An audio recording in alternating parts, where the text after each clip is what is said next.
નમસ્કાર, હું પ્રવીણ. આજે રિયલ ડિબેટમાં થોડી પોલિટિકલ વાત, કેમ કે હવે રાજકીય માહોલ બની રહ્યો છે. ગુજરાતમાં પણ ચૂંટણી આવી રહી છે અને રાષ્ટ્રીય ફલક પર પણ કુદમકૂદ ચાલુ છે. તમામ નેતાઓની પ્રવાસ ગુજરાતમાં તમામ રાજકીય પક્ષોના જે દિગ્ગજ નેતાઓ છે વધી રહ્યા છે. જાણીએ છીએ દર અઠવાડિયે કોઈને કોઈ સેલિબ્રિટી ગુજરાતમાં હોય. પણ વાત કોંગ્રેસની કરવી છે, જે ફરીથી જે સ્થિતિ કોંગ્રેસની છે,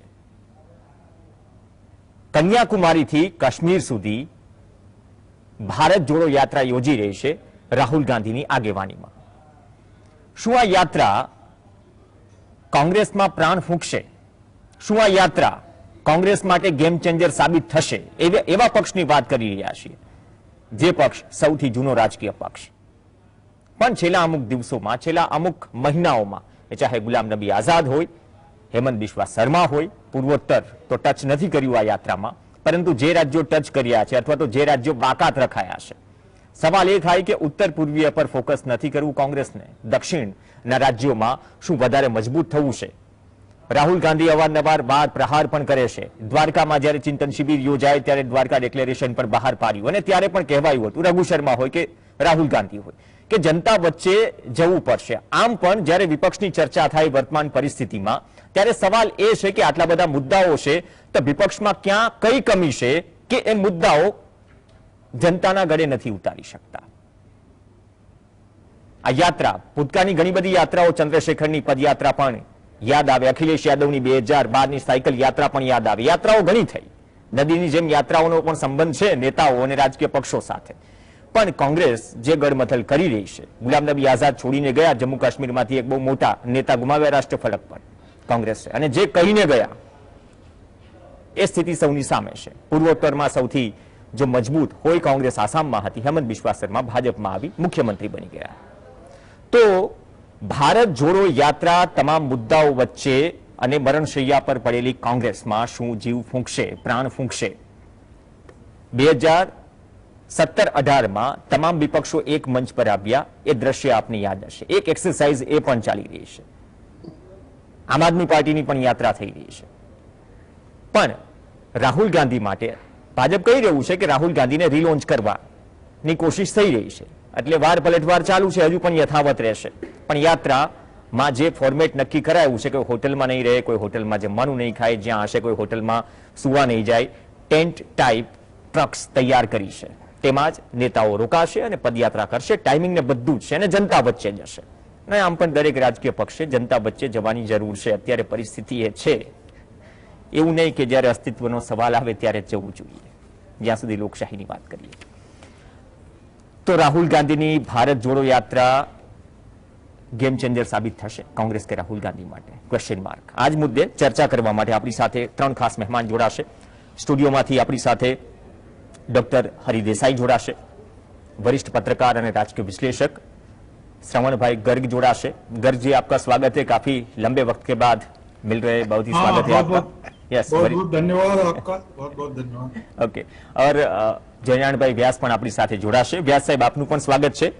व्यास साहेब, आम तो यात्राओनो सारो भूतकाळ रह्यो छे, परंतु अत्यारे जे स्थिति छे, मैं कहूं ने कि कांग्रेस छोड़नाराओनी संख्या अने नामो दिवसे ने दिवसे आ लिस्ट लंबातुं जाय छे। हजू तो चूंटणी आवशे एटले फरीथी घणा बधा जे अंतरात्मा नथी जाग्या एना पण जागशे। भूतकाळमां आवा स्टेटमेंट आपणे सांभळ्या छे, पण जेमनी अनेक पेढीओ कांग्रेस साथे जोडायेली हती तेवा 4 दायका जूना नेताओ पण कांग्रेसने अलविदा कही चूक्या छे अने कही रह्या छे।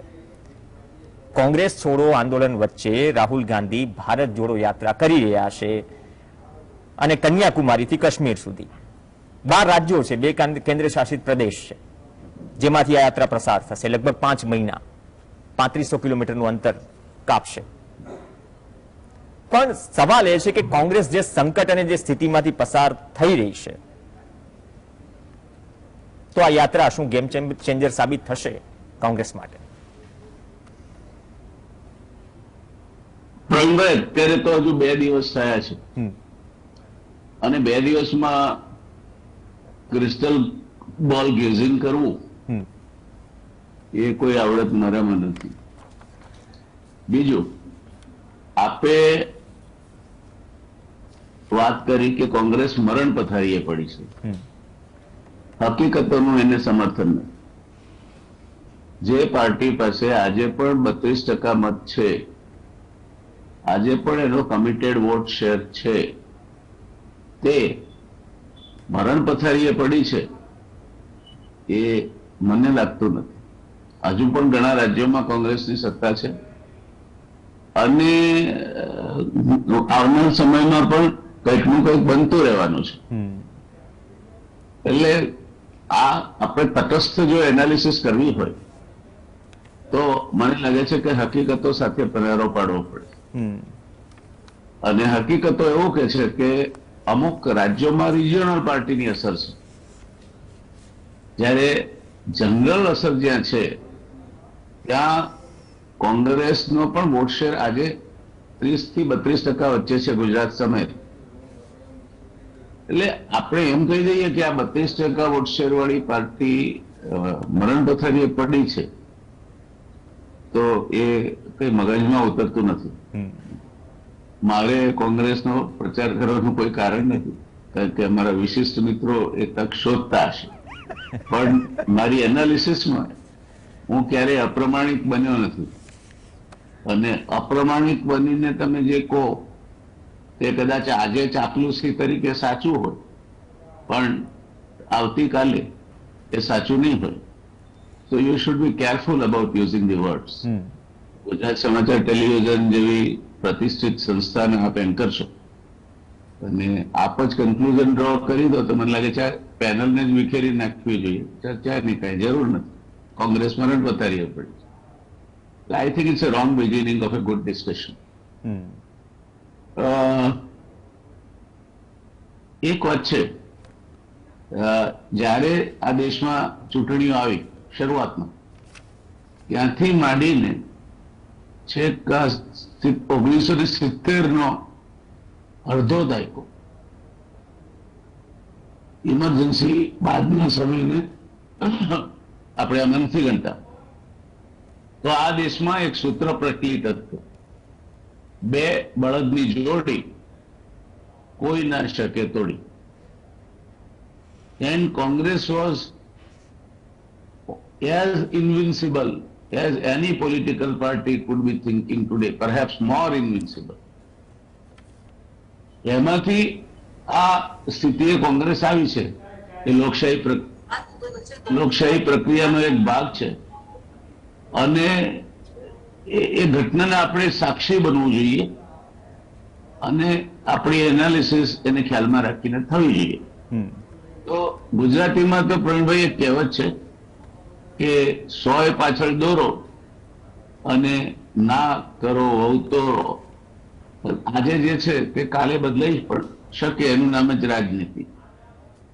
અને એવું પણ આપણે ત્યાં પંક્તિઓ છે કે પીપળ પાન ખરંતા હસ્તી કૂપળિયા મુજ વીતી તુજ વીત છે ધીરી બાપુડિયા. એટલે આ વડાપ્રધાન નહોતા બને. જી હલો. એટલે આ બધી ઘટનાઓ છે એ સતત પરિવર્તનશીલ વાયુમંડળમાં એટલીસ્ટ દેશની બે મોટી પાર્ટીઓને સ્પર્શતી ઘટનાઓ છે. પાન ઇન્ડિયા લેવલે જોઈએ, પછી બંગાળ હોય તો મમતાજી હોય, કર્ણાટકમાં દેવેગૌડાનું વજન આજે પણ છે, બંને જગન ને બીજા રેડ્ડી એ તેલંગાણા અને આંધ્રપ્રદેશમાં આજે સારી પકડ ધરાવે છે. અને દક્ષિણમાં ભારતીય જનતા પાર્ટી કે કોંગ્રેસ બંનેનો હજુ સુધી ક્યાંય પીચ પડતી નથી. એટલે તમે મહારાષ્ટ્રથી નીચે ઉતરો અને કર્ણાટકમાં આજની તારીખમાં એમ કહો કે નહીં હવે તો નિશ્ચિતપણે યુગો સુધી એક જ પાર્ટીનું શાસન રહેશે એવું કહી શકાય એવું નથી. પેલી બાજુ બીજું જનતા દળ ઓરિસ્સામાં છે, ત્યાંથી આપણે પશ્ચિમ બંગાળમાં જઈએ તો મમતા બેનર્જી હમણાં જ પોતાની તાકાત સિદ્ધ કરીને આવ્યા છે. બિહારમાં સત્તાના સમીકરણો, મોટું રાજ્ય છે, સત્તાના સમીકરણો હમણાં જ બદલાયા છે. મહારાષ્ટ્ર પોલિટિક્સ કેવું વરવું હોઈ શકે એનું ઉત્તમ ઉદાહરણ છે, પણ એમાં નવાઈ પામવા જેવું નથી. ત્યાં જે થયું એ ગુજરાતમાં પણ થઈ ચૂક્યું છે. ભારતીય જનતા પાર્ટીની સત્તાની શરૂઆતમાં 1995 અહીં પણ અજુરિયા ખજુરિયા થયું અને ત્યાં એમાંથી ભારતીય જનતા પાર્ટી મજબૂત થઈને બહાર આવી. એટલે જો એમ કહીએ આપણે કે શિવસેના મહારાષ્ટ્રમાં ખતમ થઈ ગઈ છે તો એની સાથે હું સંમત નથી. So many things are yet to come. એમાં રાહુલ ગાંધીને એમને એક સ્ટ્રેટેજી યોગ્ય લાગી અને મને લાગે છે કે પ્રવાસ જેવો બીજો મોટો શિક્ષક કોઈ નથી. તમારે આ દેશને સમજવો હોય તો ગાંધીજીની પણ જુઓ કેટલી યાત્રાઓ કરી, 5 મોટી યાત્રાઓ કરી. ચંદ્રશેખરજીએ કરી, બીજા નેતાઓએ પણ કરી છે. તો આ દેશને સમજવા માટે જો રાહુલ ગાંધીને એમના અંતરાત્મામાંથી અવાજ આવ્યો હોય કે ઘણું થયું, વિદેશને બહુ સમજાવે, દેશને સમજ, વડાપ્રધાન પાછળથી તો મને લાગે છે કે એ એક સારી વાત છે. 82 વર્ષની વયે મોરારજીભાઈ વડાપ્રધાન બન્યા હતા. તો રાહુલ ગાંધી 82 વર્ષ ના થાય ત્યાં સુધી આપણે કોઈ એની પેલી આગાહી નહીં કરવી જોઈએ, ગમે તે થઈ શકે. તો ગલત કરીને એક નાટક આવ્યું હતું પ્રવીણભાઈ, એનો કર્ટન રેઝર એટલે શરૂઆતનો પહેલો જ સંવાદ એ હતો કે this is Tamil Nadu, anything can happen here. અને એ રાજનીતિનો પણ એટલે જ લાગુ પડતો સંવાદ છે, this is politics, anything can happen here. ઇન્દિરાબેનને આટલી ખરાબ રીતે હાર સહન કરવી પડશે અને જેલમાં જવું પડશે તો કોઈ નહોતું થયું. મોરારજીભાઈ દેસાઈ દ્વિભાષી વખતે અમૂલ દેસાઈ સામે વલસાડમાં હારી ગયા હતા વિધાનસભાની ચૂંટણી અને મુખ્યમંત્રી પદના ઉમેદવાર હતા. ત્યારે અસારવામાંથી સોમનાથ દવે, મજૂર મહાજનના આગેવાન, એ જીત્યા હતા. એમણે પોતાની સીટ ખાલી કરી આપી અને એ બાય ઇલેક્શનમાં મોરારજીભાઈ ઉભા રહી, જીત્યા, મુંબઈ પહોંચ્યા અને અવિભાજિત દ્વિભાષીના એ મુખ્યમંત્રી બન્યા. એટલે આવા ઘણા આશ્ચર્યો રાજનીતિમાં જોવા મળે છે. જયપ્રકાશ નારાયણનું નામ આપણે સાંભળ્યું છે, જયનારાયણ વ્યાસ મારા નામે નામ. તે જોધપુરના વડાપ્રધાન હતા, એ વખતે મુખ્યમંત્રી અને પ્રધાનમંત્રીને વડાપ્રધાન થયા. પછી રાજસ્થાનના રાજ્યમાં એ 2 જગ્યાએથી મુખ્યમંત્રીની ચૂંટણીમાં ઉભા રહ્યા. ખૂબ જ સક્ષમ નેતા, કાબેલ નેતા, કોંગ્રેસનો ઉગતો સૂરજ. એમાં જયનારાયણ વ્યાસ બંને જગ્યાએથી હાર્યા.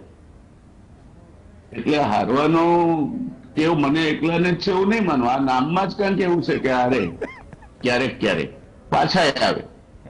એટલે આ જે અનિશ્ચિતતા છે ને એ જોતા રાજીવ ગાંધીએ પ્રયત્ન કર્યો છે. એમણે રાહુલ ગાંધીએ પ્રયત્ન કર્યો છે. એમને જે એમના સલાહકારોએ સલાહ આપી છે, એમને પોતાને સૂચવ્યું છે. કોઈ કન્સલ્ટન્ટ રાખ્યો હોય, પ્રશાંત કિશોર જેવો. પ્રશાંત કિશોર તો અત્યારે ઘણી બધી પાર્ટીઓનો એકમાત્ર કન્સલ્ટન્ટ છે, પણ એને રાખ્યો અને એને કહ્યું હોય તો એમાં ખોટું શું છે? દેશમાં સબળ વિરોધ પક્ષ હોવો જ જોઈએ. હું એવું ઈચ્છીશ કે યુગો પર્યંત ભારતીય જનતા પાર્ટી શાસન કરે અને બધા જ નેતાઓ યુગો પર્યંત શાસન કરતા રહે. પણ એક દિવસ તો એવો આવશે જ્યારે વૈકલ્પિક નેતૃત્વની જરૂર પડશે. ત્યારે છેલ્લે આ મારી વાતને પૂરી કરતા, એક મોટર કાર હોય ને, એનું એન્જિન હોય છે, એનું ચાલક બળ છે. તમે ચાવી મારો એટલે એન્જિન સ્ટાર્ટ થાય ને મોટર ગાડી દોડવા માંડે. હવે એ જો એન્જિનમાં કંઈ ખોટકો આવે તો એ ચાલે નહીં. તમારે જવું હોય ગંતવ્ય સ્થાને જઈ ના શકો, મોડા પડો, તમારી ગર્લફ્રેન્ડ રીસાય, તમારે કોઈ ઇન્ટરવ્યુમાં જવું હોય તો ઇન્ટરવ્યુમાં ચૂકી જાઓ, તક જતી રહે, આવું બધું થઈ શકે. પણ એ ગાડી જયારે 120 કિલોમીટરની ઝડપે દોડતી હોય ત્યારે એની બ્રેક ફેલ જાય ને તો ફેટલ એક્સિડન્ટ થાય. વિરોધ પક્ષ એ લોકશાહીની બ્રેક છે. લોકશાહીની કારની બ્રેક એટલે વિરોધ પક્ષ છે, અને એ તો સબળ હોવી જ જોઈએ. ગડકરીજીએ પણ હમણાં કહ્યું છે કે નહીં, સબળ વિપક્ષ એ લોકશાહીની પાયાની જરૂરિયાત છે. અને ગડકરીજીની જે વાત છે એને હું શતશ સમર્થન આપું છું કે સબળ વિપક્ષ હોવો જ જોઈએ, જેથી કરીને સબળ વિપક્ષ ના હોય તો તમે સ્વચ્છંદી બની જાઓ. ને તમારે સ્વચ્છંદી ન બનવું હોય અને લાંબા ગાળા સુધી જીવવું હોય, તમે અને તમારી પાર્ટીને જીવાડવી હોય, તો જેટલા મોટા નેતાઓ થઈ ગયા જેમને અત્યારે આપણે યાદ કરીએ છીએ, એ પછી પંડિત જવાહરલાલજી હોય, શાસ્ત્રીજી હોય, ગુલઝારીલાલ નંદાને તો વડાપ્રધાન થવાની ઓફર કરવામાં આવી હતી. એમનું નામ પ્રપોઝ કરવા ઇન્દિરા ગાંધી તૈયાર હતા. એ સાઈડ નહીં, મારા કરતા લાલુને બનાવો એ સારું કામ કરશે. તો આ બધા નેતાઓ મેં નહીં તું વાળા હતા. હંમેશા એ બીજા માટે જીવ્યા, હંમેશા બીજાને આગળ કરીને જીવ્યા, અને થોડુંક સ્વચ્છંદ અથવા અહંકાર અથવા તો ઓટોક્રેસી મોરારજી દેસાઈમાં હતી. બધી રીતે હોશિયાર હોવા છતાં ઇન્દિરાબેન સાથે નહીં ચાલી શકે, કારણ કે વજ્ર ઘસાય, બે સરખા સ્વભાવના, તો એમાંથી વિનાશ જ થાય. એટલે લચીલા પણ બીજાને સ્વીકારવાની, સમજવાની તૈયારી જે આપણા ઘણા બધા વડાપ્રધાનોમાં હતી, તે પણ એક પાયાની જરૂરિયાત છે. એટલે રાહુલ ગાંધીએ આ ચાલુ કરી છે પદયાત્રા, તો આપણે એના થકી ભારતની લોકશાહી મજબૂત થાય એવી શુભકામનાઓ આપી. પાર્ટી પોલિટિક્સમાં મને કોઈ બહુ જાજો રસ નથી, કારણ કે તમે એક પોલિટિકલ પાર્ટીના મેમ્બર હો એટલે બીજી પોલિટિકલ પાર્ટીના વડાને શુભેચ્છાઓ ન અપાય. જયારે મહાવીર ત્યાગી રશિયા જવાના હતા ડેલિગેશનમાં, ત્યારે નહેરુએ એના પીએને મોકલ્યું હતો કે જ્યાં આની પાસે ગરમ કપડા નહીં હોત, કપડા અપાવી દે. અને Mahavir Tyagi was the greatest critic of Jawaharlal Nehru in the parliament. આ સહિષ્ણુતા આજે એની સાથે ચેડા કરવા જેવો નથી.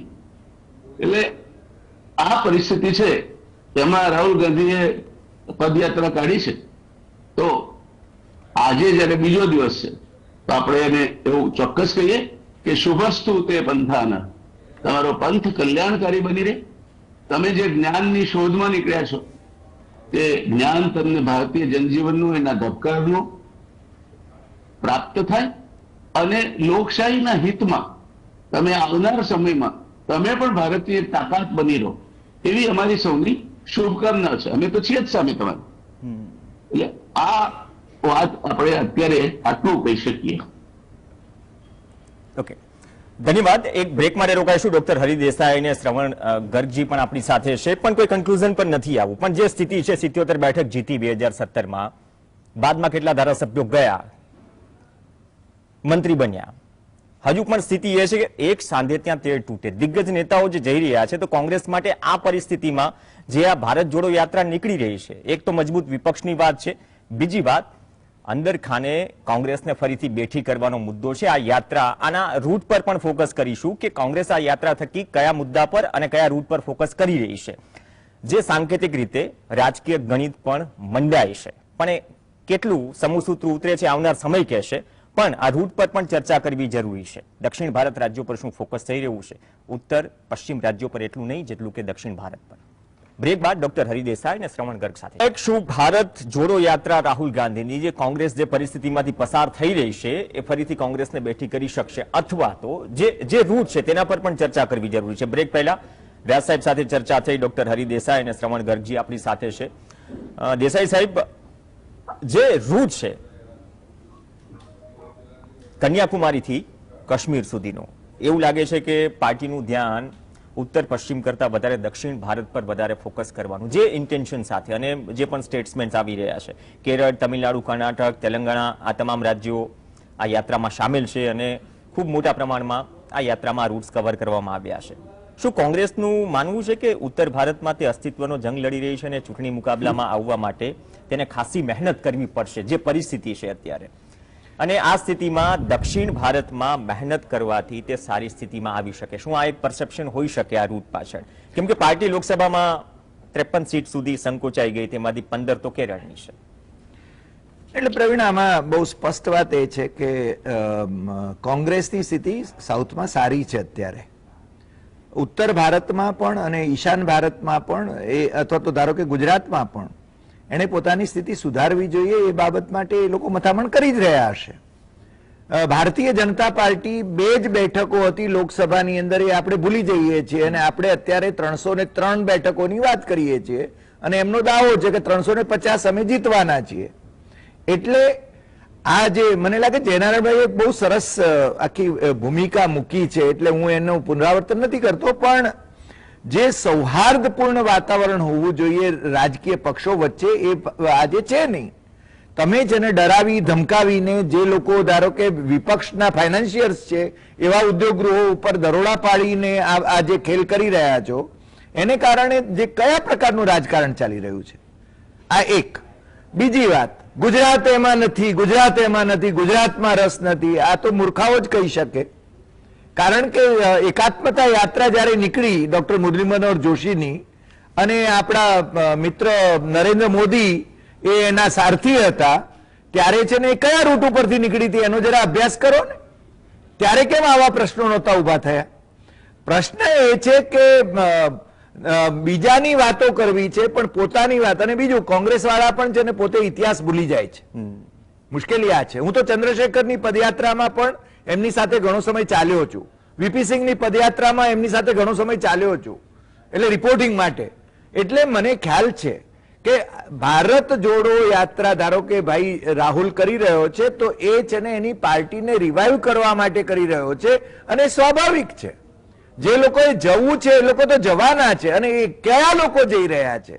જે લોકો પોતાના મત વિસ્તારમાં, લોકસભામાં કે વિધાનસભામાં કે ઇવન જિલ્લા પંચાયતમાં જે લોકો ચૂંટાતા નથી રહ્યા, જે લોકો રાજ્યસભાના માધ્યમથી કોંગ્રેસની સત્તા હતી ત્યારે જેને સત્તા ભોગવી છે આટલા દાયકાઓ સુધી, એ લોકો મોટા ભાગના જઈ રહ્યા છે. આપણે બહુ સ્પષ્ટપણે જોઈએ તો. એટલે કોણ જઈ રહ્યું છે? અને બીજું, મને લાગે છે કોંગ્રેસમાંથી કોઈક જશે તો બીજા લોકો એમાં જોડાશે. ભારતીય જનતા પાર્ટીના પણ લોકો કોંગ્રેસમાં જોડાઈ રહ્યા છે. બિમલ શાહ અહીંયા મિનિસ્ટર હતો અને એ છે ને અત્યારે કોંગ્રેસમાં છે. કોણે કીધું બીજા રાજ્યોની અંદર પણ નથી આવું? એટલે પ્રશ્ન એ છે કે આપણે છે ને એક પરસેપ્શન ઉભું કરવાની કોશિશ કરી રહ્યા છે. હું જયારે એમ કહું છું કે ગુજરાતમાં આમ આદમી પાર્ટી એ છે ને ભારતીય જનતા પાર્ટી જ લઈ આવી છે એને, અને એમની વચ્ચે સંધાન છે. મને લાગે શ્રવણ ગર્ગજી આપણી સાથે છે કે જે અન્ના હજારેના આંદોલનની અંદર મંચ ઉપર હતા, એટલે વધારે અધિકૃતપણે કહી શકશે. અને હું તો કહેતો જ રહ્યો છું કે એની પાછળ આરએસએસ હતું આખું, ગોવિંદાચાર્ય આખા એનું આયોજન કરી રહ્યા હતા. અને આજે કિશોર દેસાઈ કરીને જે આમ આદમી પાર્ટીના નેતા છે, એ છે ને અન્ના હજારેને ગદ્દાર કહી રહ્યા છે. જેના ખભે ચડીને તમે ઉપર જાઓ છો એને તમે ગદ્દાર કહી રહ્યા છો. એટલે પ્રશ્ન આ છે કે માત્ર કોંગ્રેસ મરી રહી છે, કોંગ્રેસ મરી રહી છે. ભાઈ, ભારતીય જનતા પાર્ટીની પાસે 2 બેઠકો હતી, 2 માંથી 303 થઈ. એટલે કાલ ઉઠીને કોંગ્રેસ રિવાઇવ પણ થઈ શકે. કોણે કીધું ન થઈ શકે? અને કોંગ્રેસ રિવાઇવ થઈ શકે એવું બોલવામાં આવે તો જયનારાયણભાઈએ જે પેલો જે આશંકા વ્યક્ત કરી કે વિરોધીઓ છે ને એ કહેશે કે હા તમે તો કોંગ્રેસની તરફેણ કરી રહ્યા છો. જયનારાયણભાઈ, સાચી વાત બોલવામાં કોઈ તકલીફ રાખવી જ નહીં, અને તમે યોગ્ય રીતે જ કહ્યું છે. એટલે આ રાહુલ બાબા એના જેવો છે ને કોઈ મારી દ્રષ્ટિએ વિદ્વાન માણસ નથી. એ એકલો જ કોંગ્રેસની અંદર ફાઇટ કરી રહ્યો છે એમ કેવું હોય તો પણ છે ને ખોટું નથી. કારણ કે રાહુલની આજુબાજુ જે ગદ્દારો હતા, ગુજરાતની અંદર પણ શું થયું કે ડિસેમ્બર 2017ની ચૂંટણી પહેલા કોણે કયા કોંગ્રેસના નેતાઓએ ગદ્દારી કરી? શંકરસિંહ વાઘેલાએ શું કર્યું એ વખતે? એટલે આ બધા છે ને જ્યારે કોંગ્રેસ સત્તામાં આવવાની હોય ત્યારે છે ને એને તોડવા માટે, એને દબાવવા માટે, એને એન્ફોર્સમેન્ટ ડિરેક્ટરેટનો ઉપયોગ કરવા માટે, સીબીઆઈનો ઉપયોગ કરવા માટે. પણ ભારતીય જનતા પાર્ટી વાળાઓએ સમજી લેવું જોઈએ કે આ બધું કર્યા છતાં પશ્ચિમ બંગાળમાં મમતા બેનર્જી 3જી વખત મુખ્યમંત્રી બન્યા. બીજું, કોંગ્રેસ સાઉથની અંદર છે, તમિલનાડુમાં ડીએમકે અને કોંગ્રેસ છે સત્તામાં, કેરળની અંદર વારાફરતી આવે છે. આ વખતે ભલે બીજી વાર છે ને લેફ્ટ ફ્રન્ટ આવ્યો છે, પણ ત્યાં યુનાઇટેડ ડેમોક્રેટિક ફ્રન્ટ આવે છે, એ કોંગ્રેસ એનું નેતૃત્વ કરે છે. બધી જગ્યાએ પાર્ટીની અંદર છે ને ધારો કે ઝઘડા હોય તો ભારતીય જનતા પાર્ટીમાં ઝઘડા નથી કે અત્યારે નીતિન ગડકરીનું અને મોદીનું શું ખેલ ચાલી રહ્યો છે, ડોક્ટર સુબ્રમણ્ય સ્વામી શું કરી રહ્યા છે, આવું તો બધું ચાલવાનું. પણ પરસેપ્શન એક ઉભો કરવામાં આવે છે કે રાહુલ તો છે ને જાણે ગાંડો છે, મૂર્ખ છે, એને સમજાતું નથી. રાહુલ છે ને કેમ્બ્રિજમાં ભણેલો છે, એ એમફિલ થયેલો છે. મને લાગે છે નહેરુ પછી છે ને એના પરિવારની અંદર એ સૌથી પહેલો ભણનાર છે. એના પછી છે ને ફિરોઝ વરુણ ગાંધી છે ને લંડન થી એમએ થયો છે, અને એના પછી ધારો કે બેન પ્રિયંકા પણ છે ને એમએ થઈ છે. બાકી છે ને મને લાગે છે ઇન્દિરા ગાંધી કે રાજીવ ગાંધી તો ગ્રેજ્યુએટ્સ પણ નહોતા. They were very successful prime ministers. પણ એટલે ડિગ્રીઓ છે ને બનાવટી ડિગ્રીઓ લઈ આવવાની એ કોઈ જરૂર નથી હોતી. ડિગ્રી ના હોય તો પણ તમે સફળ છે ને પ્રાઇમ મિનિસ્ટર થઈ શકો છો. એના ઉદાહરણો આપણી પાસે છે. કોંગ્રેસ આટલો લાંબો સમય સુધી રાજ કર્યું છે, અને Congress may be down but it is not out.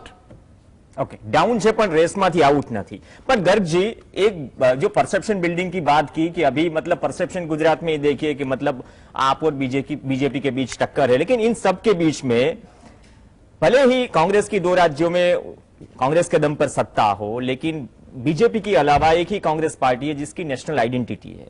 TMC और आप आम आदमी पार्टी की भी महत्वाकांक्षाएं है कि नेशनल पे जाके लड़े, काफी लड़ भी रहे हैं, लेकिन कांग्रेस जैसा उनके पास वो संगठन जमीनी स्तर पर नहीं है. तो क्या आपको लगता है कि जो विपक्ष को एकजुट करने की और एक साथ चलने की बात जो चल रही है, कांग्रेस में थोड़ी जो इंटरनल चैलेंजेस है उसके बावजूद भी कांग्रेस ही ऐसी पार्टी है जो विपक्ष को एक साथ लेके चल सकती है, एक साथ मिलकर चल सकती है? जो एक विपक्ष की बात हो रही है, जिस व्यास सर ने भी बात की कि विपक्ष होना चाहिए देश में, जिस परिस्थिति में से हम पसार मतलब कि निकल रहे हैं, तो विपक्ष के तौर पे क्या कांग्रेस वो चेहरा बनेगी जो आइडेंटिटी है नेशनल लेवल पर बीजेपी के अलावा? बाकी कोई पार्टियों की तो है नहीं. कुछ राज्यों में सरकार है, 1-2 राज्यों में सरकार है.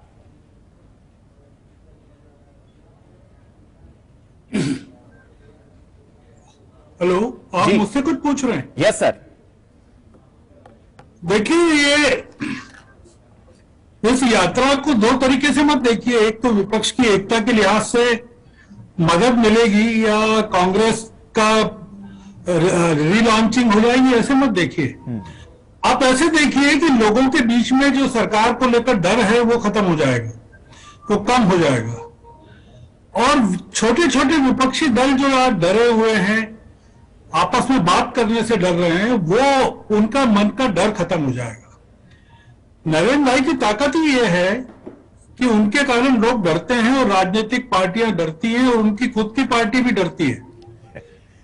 तो अगर राहुल गांधी की यात्रा 150 दिन तक चलेगी तो आप सोचिए कि 150 दिन तक नरेंद्र भाई की नींद पूरी की पूरी खराब हो गई है. और नरेंद्र भाई को राहुल गांधी से भी निपटना है, सरकारें भी गिराना है, नीतीश कुमार जो काम कर रहे हैं वो भी करना है, और हर दूसरे तीसरे दिन गुजरात में आके चुनाव भी लड़ना है.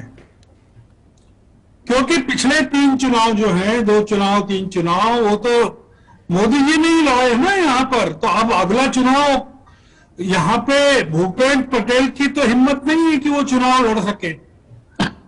और CR पाटिल को भी आप जानते हैं कि उनकी कोई हैसियत नहीं है आपके यहां गुजरात में.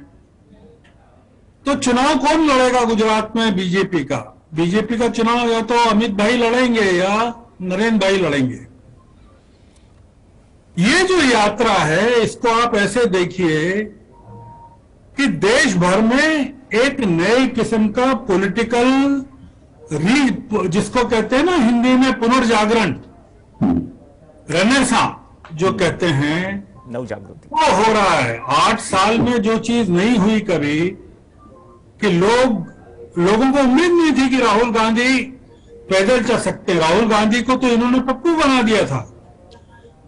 तो ये जो पप्पू है, इतना उसने पार्टी को डरा दिया है. आप देख रहे हैं कि कन्याकुमारी से चले तो कितने लोग उनके साथ पैदल चल रहे हैं। आपने अगर लाल सिंह चड्ढा फिल्म देखी हो या अंग्रेजी की फॉरेस्ट गंप देखी हो, तो वो नायक के पीछे लोग दौड़ना शुरू कर देते हैं। वो अकेला चलता है और लोग दौड़ना शुरू कर देते हैं। तो ये जो यात्रा है, आप पाएंगे कि 150 किलोमीटर 150 दिन तक जब चलेगी, तब सरकार इससे निपटेगी कैसे? सरकार के पास दो तरीके हैं, या तो पॉलिटिकली निपटे इससे, और या फिर जिस तरह से इंदिरा गांधी ने आपातकाल में निपटा था वैसे निपटे। और लोग कहते हैं कि अभी भी अघोषित आपातकाल है देश में। तो आप देख रहे हैं कि जो सरकार है वो किस तरह से, आपने देखा मीडिया के जो लोग हैं कैसे राहुल के पीछे पड़ गए हैं। भाजपा के जो प्रवक्ता हैं वो नेशनल मीडिया पर किस तरह से आरोप लगा रहे हैं। तो ये सरकार अभी डरी हुई है। और अभी दूसरे ही दिन है, जैसे जय नारायण भाई ने कहा कि अभी दूसरा दिन है और सरकार में इतनी हलचल मच गई है। तो मेरा ऐसा मानना है कि ये जो लड़ाई है जो राहुल गांधी की है, ये कांग्रेस को जिंदा करने की नहीं है, ये देश में लोकतंत्र को जिंदा करने की है। विभाजन की राजनीति जो कर रहे हैं, सांप्रदायिक विभाजन की, हिंदू मुस्लिम की जो राजनीति है, उस पर लगाम लगाने की ये यात्रा है। और विपक्षी दलों में जान फूंक कर उनको ये, देखिए राहुल गांधी तो जब चुनाव होंगे कांग्रेस के, तब वो सड़क पर होंगे, यात्रा कर रहे होंगे। अक्टूबर में 19 अक्टूबर को जब घोषणा होगी चुनावों की, तब राहुल गांधी दिल्ली में नहीं होंगे चुनाव में। राहुल गांधी ने अपने आप को चुनाव से अलग कर लिया है और कांग्रेस से भी ऊपर कर लिया है। अब वो जनता के नेता बनना चाहते हैं। ये जो बात है राहुल गांधी ने की है, जो डरा रही है सभी लोगों को, या भाजपा को जो डरा रही है, वो ये डरा रही है कि ये इस आदमी का नया अवतार है कि इसको कांग्रेस का अध्यक्ष नहीं बनना है। आप ईडी इसके पीछे लगा दीजिए, आप 55 घंटे पूछताछ कीजिए, 5 साल पूछताछ कीजिए, 5 दिन पूछताछ कीजिए, उसके लिए ये तैयार है। आप इनकम टैक्स को लगा दीजिए, सीबीआई को लगा दीजिए, इसको डर नहीं लग रहा है। राहुल गांधी लोगों को ये बताना चाहते हैं कि आप डरना बंद कर दीजिए। जब राहुल गांधी लोगों को कहेंगे कि डरना बंद कर दीजिए, और सड़क के दोनों तरफ खड़े होकर राहुल गांधी को स्वागत करने वाले हजारों लाखों लोग जब राहुल की बात सुनेंगे और राहुल उनकी बात सुनेंगे, तो आप सोचिए कि जितना बड़ा रास्ता है ये 150 दिन में, जो 3500 किलोमीटर का जो रास्ता है, उस रास्ते पर 3570 किलोमीटर और 12 राज्य और 2 केंद्र शासित प्रदेश, इसका मतलब है कि 60 करोड़ के करीब पॉपुलेशन को राहुल गांधी कवर करने वाले हैं। 50 से 60 करोड़ पॉपुलेशन। आप कह रहे थे ना कि दक्षिण भारत में वो अपना आधार बनाना चाहते हैं। जय नारायण भाई ने ठीक कहा, ये दक्षिण भारत में आधार बनाने की जरूरत ही नहीं है राहुल गांधी को। कांग्रेस, जैसा जय नारायण भाई ने कहा, कांग्रेस पार्टी एकमात्र पार्टी है देश की जो कश्मीर से कन्याकुमारी तक और पश्चिम में अच्छे से कच्छ से लगा के और वहां उत्तर पूर्व में पूरी बॉर्डर तक लोग उसको जानते हैं। सोमनाथ की यात्रा उन्होंने की थी रथ पर बैठकर आडवाणी जी ने। वो यात्रा हिंदी बेल्ट में वोट प्राप्त करने के लिए थी। मुरली मनोहर जोशी की यात्रा से भी ये यात्रा अलग है। तो और आप पूछिए भाजपा के लोगों से कि उन्होंने आडवाणी का क्या किया और मुरली मनोहर जोशी का क्या किया। जो लोग पैदल यात्रा करके और रथ यात्रा करके नरेंद्र भाई को सत्ता में लाए हैं, उनको उन्होंने मार्गदर्शक मंडल में बिठा दिया। तो ये जो बात है राहुल गांधी की यात्रा जो है, ये आजादी के बाद चंद्रशेखर की यात्रा के बाद एक बहुत बड़ा कदम है और ये देश की राजनीति को बदलना चाहिए। मैं कहता नहीं कि बदल देगी, पर राहुल गांधी ने कांग्रेस से अपने आप को ऊपर कर लिया है और वो जो लोग कांग्रेस के असंतुष्ट हैं, जो कांग्रेस को तोड़ना चाहते हैं, उनके लिए कांग्रेस को छोड़ दिया है कि अब आप कांग्रेस का नेतृत्व करो, आप चुनाव जीतो, आप कांग्रेस संभालो, आपको जो करना हो करो। तो ये एक बड़ी घटना है भारतीय राजनीति के इतिहास की।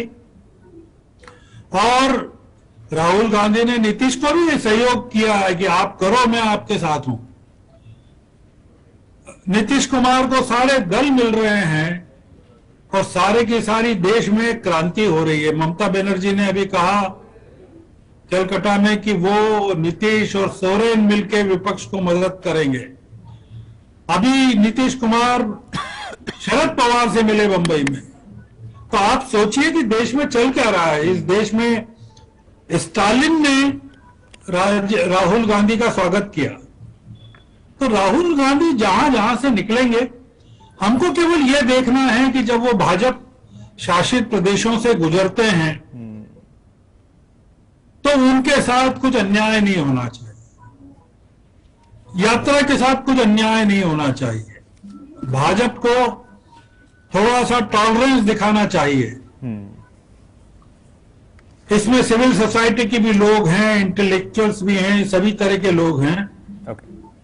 तो ये जो पूरी दुनिया देख रही है, इसके साथ भारत का मीडिया अगर विरोध कर रहा है और सवाल उठा रहा है तो छोड़ दें, पर दुनिया भर के मीडिया की नजर इस समय राहुल गांधी की यात्रा पर है। देश में एक बड़ी क्रांति हो रही है। ये क्रांति सफल होगी कि नहीं, मैं अभी दावा नहीं करता। गांधी जी ने भी कई सत्याग्रह किए थे, पर एक सत्याग्रह से कुछ नतीजा निकला हो ऐसा नहीं है। पर यह भी एक प्रयोग है। 1930 में गांधी जी ने आपके गुजरात में 78 लोगों के साथ दांडी मार्च किया था। इन्होंने 117 लोगों को चुना है। तो ये जो प्रयोग है, आप देख रहे हैं कि 117 लोगों के पीछे 17,000 लोग अभी से जुड़ गए। ये हो सकता है कि अगर कश्मीर इनको जाने दिया गया तो लाखों लोग राहुल गांधी के पीछे इस यात्रा में होंगे, चाहे एक दिन के लिए हो, 2 दिन के लिए हो, 1 घंटे के लिए हो। तो ये जो यात्रा है, ये इसका असर गुजरात के चुनाव पर भी होगा। गुजरात में भी होगा, आप पर भी होगा, हम सब पर होगा। आपकी सर यही बात आगे बढ़ाता हूं। व्यास सर, एक शब्दનો ઉપયોગ થયો પ્રયોગ। હવે આમાં ગુજરાતની પણ ગર્ગ સાહેબે વાત કરી કે આ એક ચલો પ્રયોગ છે। હવે કન્ક્લુઝન તો ન બાંધવું, આવનાર સમયમાં જે પણ થશે એ આપણે જોઈશું બધું જ। પણ ગુજરાત આ યાત્રામાંથી બાકાત રાખ્યું છે તો એના માટેની કંઈ અલગથી રણનીતિ હશે, અથવા તો આ યાત્રાનો ઉદ્દેશ્ય 24ની લોકસભા ચૂંટણીમાં પક્ષની તાકાત વધારવાનો છે, જે મુદ્દાઓની આસપાસ દેશની રાજનીતિ ઘૂમી રહી છે અને જે પણ પોલિટિકલ સિનારીઓ બદલી રહ્યો છે, ફોકસ 24 પર છે? પ્રવીણભાઈ, આપણે કોઈકના ઘરે 2 કારણસર જઈએ છીએ અથવા તો નથી જતા। એમાંનું પહેલું કારણ એ છે કે તમે મારા મિત્ર છો, બે બાજુથી નીકળ્યો છો એટલે ચાહીને હું તમારી ચા પીવા આવું,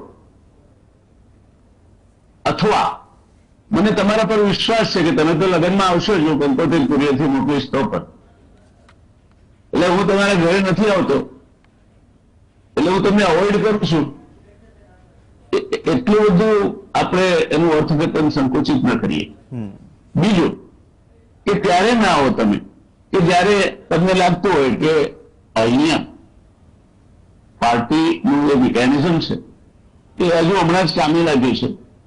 અને ગર્ગજીએ કહ્યું છે કે હું શતશઃ સંમત છું કે અત્યાર સુધી રાજીવ ગાંધીની ઓળખ રાહુલ ગાંધીની ઓળખ એ અત્યાર સુધી કોંગ્રેસ હતી। હું એવું માનું છું કે આ યાત્રાને કારણે એની સાથે અન્યાય થશે તો પણ એ સફળ થશે। આ યાત્રાને કારણે આપણે પાન ઇન્ડિયા એક્સેપ્ટન્સ તો ખરું જ, પણ આ દેશની સીમાઓ પાર પણ રાહુલ ગાંધીની ઇજ્જત આબરૂ જતી જોઈશું. કારણ કે રાહુલજીને મોટામાં મોટી જરૂર આજે કોઈ હોય તો પોતાના મેકઓવરની છે. He was a focused attention and focused center of attack. દરેક પ્રકારના જોક એમના નામે આવી શકે, લોકો ગમે તે કહી શકે, ક્યાંક ધ્રુવીકરણમાં પણ એમનો ઉપયોગ થાય. હું ફરી કહું છું કે મારી ભારતીય જનતા પાર્ટી પ્રત્યે પૂરું માન સન્માન હોવા છતાં આ મુદ્દે હું નીતિન ગડકરીજીની સાથે છું, સુબ્રમણ્યમ સ્વામીની સાથે છું કે આ દેશમાં વિપક્ષનું પણ ભૂમિકા એટલી જ અહમ છે અને કદાચ એટલે જ આપણા પ્રતિનિધિ તરીકે અટલજીને મોકલ્યા હતા આપણે વિદેશમાં ભારતની દલીલો કરવા, કોંગ્રેસમાંથી નહોતા મોકલ્યા. અને જીવનભાઈ પટેલે વિશ્વ બેંક સામે ગુજરાતનું નર્મદાનો કેસ મૂકવા માટે સનતભાઈ મહેતાની સાથે મને મોકલ્યો. હું તો ભારતીય જનતા પાર્ટીનો નાનો કાર્યકર, એ વખતે તો મારી પાર્ટી હું મંત્રી બની શકું એવું પણ નહોતી માનતું. એમાંથી ઉપર ઉઠાવીને જો મને કોઈ આઈડેન્ટિટી મળી હોય તે સમયે તો એ સ્વર્ગસ્થ ચિમનભાઈ પટેલને આભારી છે. એટલે તમે મોટમાના બન્યું છે તો તમે ખોટા નથી, મેળવો છો. સનતભાઈ મહેતાની સાથે મને મોકલવાથી ભારતીય જનતા પાર્ટી જયારે સત્તામાં આવી ત્યારે નર્મદા યોજનાને મારા એક્સપોઝરનો, આવડતનો અને ઘણા બધા કોન્ટેક્ટ જે ઉભા થયા એનો લાભ મળ્યો છે. એમ કાકા સાહેબ કાલ્યાલકરે કહ્યું છે કે પ્રવાસ જેવો મોટો શિક્ષક બીજો એકેય નથી. એટલે હું ચોક્કસ માનું છું કે સત્તા ઉપર કોઈ આવે કે ના આવે, કોઈની કાયમી તો રહેવાની નથી. મારી સમજ પ્રમાણે બીજા જેની જૂની સમજ હોય તો ભલે જુદી રાખતા, પણ પ્રવાસ માણસનું ઘડતર કરે છે. અને એટલે તમે ઓતરાજી દિવાળો, ભારતની લોકમાતાઓ, એ નવલકથાઓ વાંચો તો પછી ગુણવંતરાય આચાર્યની સરફરોશ, દરિયાલાલ કે દરિયા સાથે જોડાયેલી નવલકથાઓ વાંચો, કે પછી કમા વંશી સાહેબનું કૃષ્ણાવતાર વાંચો, કે ઈશ્વર પેટલીકર અને અન્ય લેખકોની ગ્રામ્ય જીવનને લગતી વાતો વાંચો તો એ ચોક્કસ ઘડતર કરે છે, કોઈ શંકા નહીં. એટલે આનાથી કોંગ્રેસને ફાયદો એ થશે કે એમને એક ક્રેડિબિલિટી ધરાવતો, ગર્ગ સાહેબ બહુ મર્મમાં કહ્યું, 65 કરોડ લોકોને મળીને આવનાર માણસ એને કઈ ના કરી પણ એનું ઘડતર થઈ જાય. દેશની નાણી એના હાથમાં હશે, એને ખબર હશે કે કયા જગ્યાએ શું પ્રશ્ન છે, ક્યાં શું થયું છે, ક્યાં શું નથી થયું. એટલે હું એવું માનું છું કે આ આખી યાત્રા એ રાજકીય મને સમજણ પડતી નથી. આમે મને બે લોકો રાજકીય રીતે ડોબો છું એવું જ કે છે, પણ રાહુલ ગાંધી માટે આ વામનમાંથી વિરાટ તરફની યાત્રા છે. એ જયારે આ યાત્રા પૂરી કરશે ત્યારે 3 પગલામાં 3 લોકો આવી જાય અને અડધું પગલું ક્યાં મૂકવું એ જગ્યા માટે પ્રશ્ન બાકી રહે. જે લોકો પુરાણ કથાઓ વાંચે છે એમને ખબર છે કે પછી અડધા પગલા એ બલિરાજાને ક્યાં મૂક્યા હતા એ બાકી રહે. એ કદ હાંસલ કરે એવી શક્યતાઓ છે. C when you say cricket is a game of great possibilities, તો અસ્મિતના હાથમાંથી કેચ પડી પણ જાય. એવું જરૂરી નથી કે દરેક માણસ સારામાં સારો ફિલ્ડર બધા કેચ પકડે છે, પડી જાય, પણ એને પ્રયત્ન તો કરી.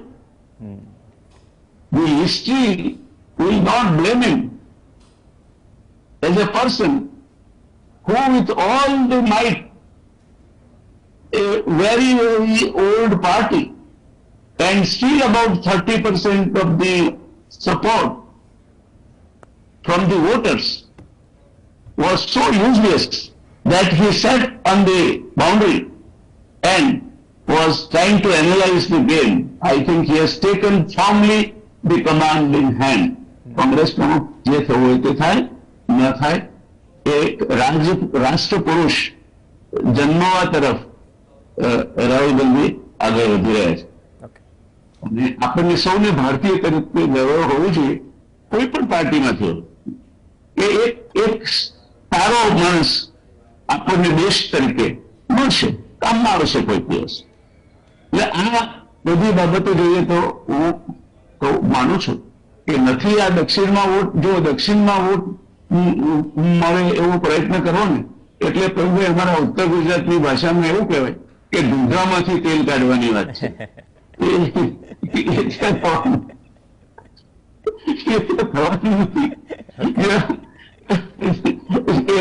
કર્ણાટકા લિંગાયત છે કે કઈ એના ઉપર મત કરે છે. બીજા બધામાં regional parties are very strong.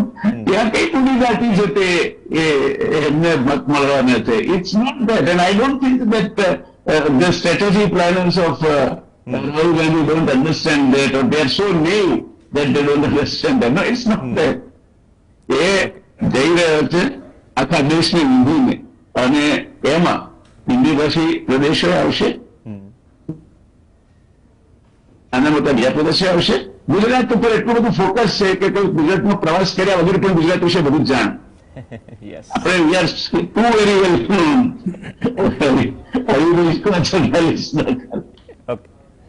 ધન્યવાદ. કેમ કે ચોટીલાના પગથિયા કેટલા છે એનો પણ અંદાજો હશે 2017ના ઇલેક્શન પહેલા. એ સ્થિતિ અને દ્રશ્યો જોયા છે, તો એ દ્રશ્યો હવે આવનાર સમયમાં જોઈશું.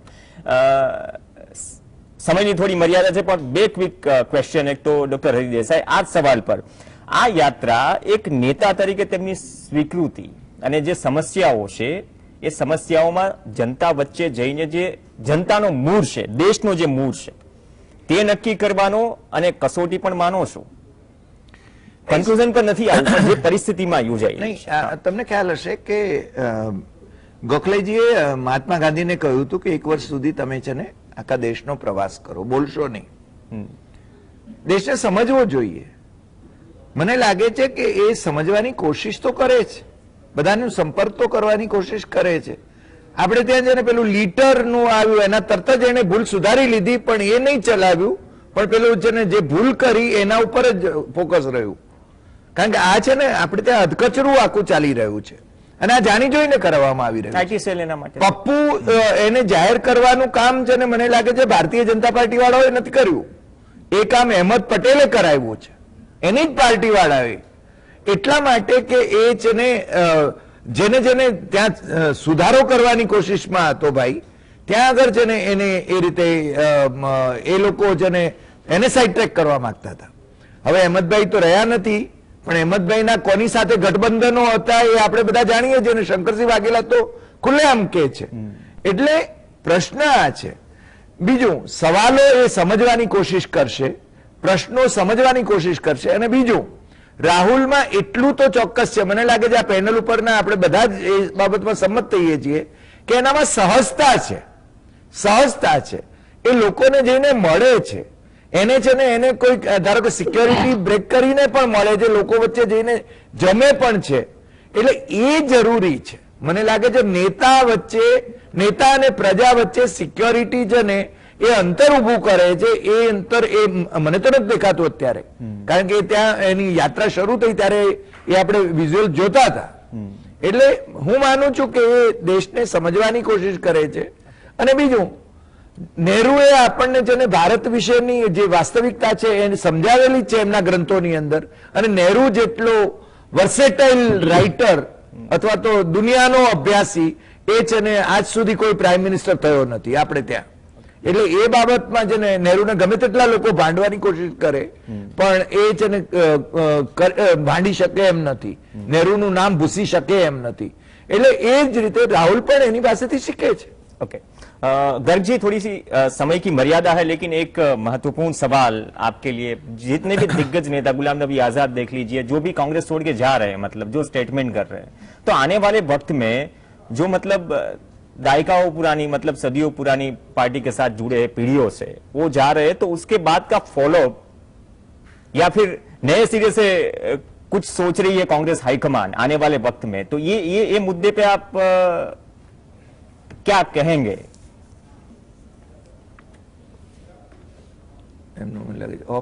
ऑडियो गर्ग सर, आपकी ओर से अनम्यूट कीजिए तो हम आपको सुन सकें। मेरी आवाज आ रही है आपको? Loud and clear sir. बिल्कुल बिल्कुल। अच्छा, देखिए जो लोग छोड़कर जा रहे हैं ना उनको जाने दीजिए, अब कोई नहीं जाएगा। आपने देखा कि आनंद शर्मा जो इतने विद्रोही थे उन्होंने कहा है कि हिमाचल में अगर यात्रा आएगी तो वो उसके साथ जुड़ जाएंगे। आपने देखा कि भूपेंद्र हुड्डा रामलीला मैदान में मंच पर पहुंच गए, वो G23 के बड़े नेता थे। आप धीरे धीरे पाएंगे कि जितने असंतुष्ट नेता हैं वो सारे के सारे ठंडे पड़ जाएंगे। और दूसरा ये कि जितने लोग जाना चाहते हैं उनको जाने दीजिए, नए लोग अब जुड़ने वाले हैं। आपने देखा कि सिविल सोसाइटी के कितने लोग राहुल गांधी के साथ चल रहे हैं। तो एक नई कांग्रेस का ये जन्म हो रहा है राहुल गांधी के साथ में, और पुरानी कांग्रेस समाप्त हो रही है।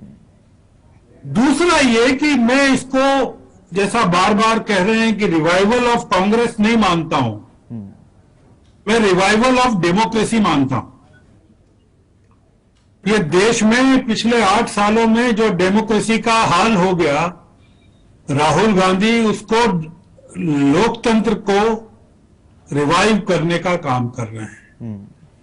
भारत जोड़ो यात्रा तो एक बहाना है, भारत को टूटने से बचाने की ये यात्रा है कि इतना ज्यादा तोड़ दिया गया है भारत को अलग अलग में, जो अंग्रेज लोगों ने जिस तरह से तोड़ा था, डिवाइड एंड रूल, तो ये एग्जैक्टली वही हो रहा है देश की राजनीति में। तो उसको राहुल गांधी की ये यात्रा रोकेगी। लोगों को समझ में आएगा कि कोविड के दौरान जो लाखों, आपके यहां तो कितने लोगों की डेथ हुई है गुजरात में, गुजरात हाई कोर्ट ने जो कहा है सिविल हॉस्पिटल के बारे में कि उसको काले पानी जैसा बताया है, वहां उन्होंने जो कोविड के टाइम पे इंतजाम था, किस तरह के वेंटिलेटर्स आपके यहां खरीदे गए और किस तरह का इलाज हुआ, आपको ज्यादा पता है। तो राहुल गांधी से जब लोग मिलेंगे तो वो पदयात्री भी मिलेंगे लाखों, तो कोविड के टाइम में बेचारे पैदल चल के और रेलों में धक्के खाते हुए अपने अपने घरों को पहुंचे थे। आपने एक सवाल पूछा कि गुजरात को क्यों छोड़ दिया गया यात्रा से। आप विश्वास रखिए कि आखिरी मिनट में गुजरात भी यात्रा में शामिल हो जाएगा। आप गुजरात में उसकी तैयारी कीजिए कि गुजरात के लोग राहुल गांधी को गुजरात में ले आएंगे, और अगर जनता की मांग होगी तो सारी दुनिया की यात्राएं अपना रास्ता बदल देती है, राहुल गांधी भी अपना रास्ता बदल देंगे। ओके, धन्यवाद श्रवण गर्ग जी जुड़ने के लिए। આજે ભારત જોડો યાત્રા પર કોંગ્રેસના રિવાઇવલ પર અથવા તો જે પરિસ્થિતિમાંથી વિપક્ષ પસાર થઈ રહ્યું છે અને જે પરિસ્થિતિઓમાંથી લોકતંત્ર પસાર થઈ રહ્યું છે, એવી પરિસ્થિતિમાં યાત્રા નીકળી રહી છે, તો ઘણા બધા એંગલ છે આવનાર સમયમાં, શું 24 પર ફોકસ છે અથવા તો વર્તમાન પરિસ્થિતિમાંથી જે સમસ્યાનો સામનો જનતા કરી રહી છે લોકતંત્રમાં, આટલા બધા મુદ્દાઓ હોવા છતાં તો લોકો વચ્ચે જવું જરૂરી છે। પાર્ટી કોઈ પણ હોય, નેતા કોઈ પણ હોય, અને આ પરિસ્થિતિમાં જો નેતા જઈ રહ્યા છે, આવનાર સમયમાં જે પણ રાજ્યોમાંથી પસાર થશે તેમના સમાચાર પણ મળતા રહેશે ને પોલિટિકલ હેપનિંગ પણ મળતી રહેશે, પણ કંઈક થઈ રહ્યું છે જેની નોંધ લેવાઈ રહી છે, અને કયા રસ્તે લેવાશે આવનાર સમયમાં નોંધ, અને આના પરિણામો શું આવશે આવનારો સમય આપણે કન્ક્લુઝન નથી કરતા, પણ એ નક્કી કરશે કે શ્રવણ ગર્ગ સાહેબે કહ્યું કે આ નવી કોંગ્રેસ છે અથવા તો કોંગ્રેસને મજબૂત બનાવવાનું અને લોકતંત્રને મજબૂત બનાવવાનું કામ થઈ રહ્યું છે। આ તમામ ચેપ્ટર આવનારા દિવસોમાં આપણને ખબર પડશે કે વર્તમાન પરિસ્થિતિ સાથે આ યાત્રાનો નિચોડ અથવા તો કન્ક્લુઝન શું નીકળે છે। ધન્યવાદ વ્યાસ સાહેબ, શ્રવણ ગર્ગજી, ડોક્ટર હરિદેસાઈ ચર્ચામાં જોડાયા। આ સાથે ચર્ચામાં હાલ બસ આટલું જ। નમસ્કાર।